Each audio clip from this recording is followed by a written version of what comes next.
Laurent Garnieri, je dirige le Centre de recherche sur les risques et les crises de Mines ParisTech. Nous conduisons des recherches sur le concept d'ingénierie de l'urgence. C'est un concept qui est issu de travaux de recherche conduits par le laboratoire suite à l'accident de Fukushima Daiichi, et en particulier l'étude extrêmement détaillée et approfondie de centaines de pages de rapports d'enquête produits par des organismes gouvernementaux japonais et par des institutions internationales. Ce concept s'intéresse à étudier des organisations d'ingénierie qui sont confrontées à une défaillance technique d'ampleur et qui, à défaut d'une décision optimale, peuvent conduire à une catastrophe. About 160,000 people.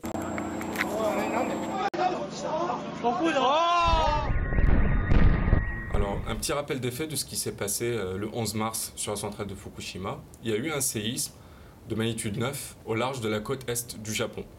Les 6 réacteurs de la centrale se sont alors arrêtés. 50 minutes plus tard, un tsunami d'une hauteur estimée à plus de 13 mètres déferle sur le site. Certaines ressources électriques sont alors perdues. Le refroidissement de ces réacteurs devient alors problématique. Des efforts sont déployés, mais la situation dégradée sur le site entrave ces travaux. Dans les 4 jours qui ont suivi, 3 bâtiments réacteurs ont été détruits et 3 fusions de cœur se sont produites. Alors la situation extrême qualifie la situation singulière d'un opérateur qui a perdu le contrôle de son outil de production, se retrouve socialement regardé comme responsable d'un péril aux conséquences irréversibles.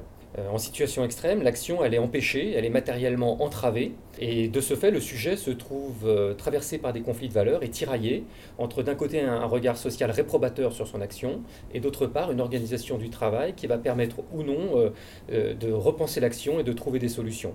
Et c'est comme ça qu'à Fukushima, par exemple, les opérateurs ont été à la fois le point d'application d'une très forte réprobation sociale, y compris de la part du gouvernement, et d'un autre côté ont dû innover dans des conditions terrifiantes, à la fois avec des répliques sismiques, étaient plongés dans le noir, il y avait une chaleur insupportable et une radioactivité très forte sur un site par ailleurs délabré, et ils ont dû trouver de nouvelles solutions et innover dans ces conditions en repensant leur action.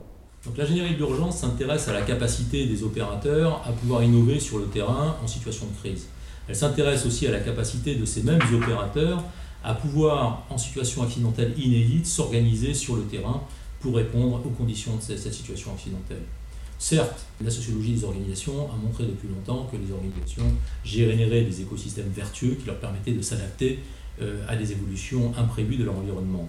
Nous nous intéressons cependant ici à la période de crise et à la capacité de l'organisation et des acteurs de négocier de nouvelles règles pour pouvoir appliquer des procédures sur le terrain qui ont été initialement prévues et qui ne répondent pas toujours au contexte de l'accident. Aux côtés de Fukushima Daiichi, nous traitons 3 autres cas: l'accident de la plateforme pétrolière Deepwater Horizon, l'incendie dans la capsule Apollo 13. Houston, we have a problem. We have a main bus B undervolt. We've got a lot of thruster activity here at Houston. It just went offline. Et puis, quelque chose de plus original, qui allie haute technologie et sport de haut niveau, la dernière Coupe de l'Américain, avec l'étude des décisions d'ingénierie qui ont été prises par l'équipe américaine, vainqueur de ce trophée.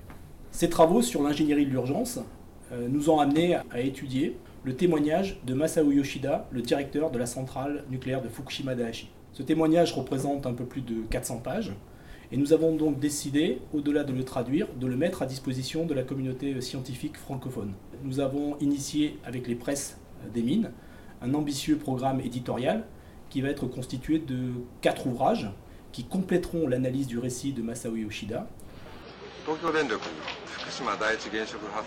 Une commission d'enquête japonaise a auditionné les acteurs de la crise, dont Masao Yoshida, le directeur de la centrale au moment des faits, et nous avons voulu traduire en français et publier ce témoignage qui présente de nombreux intérêts.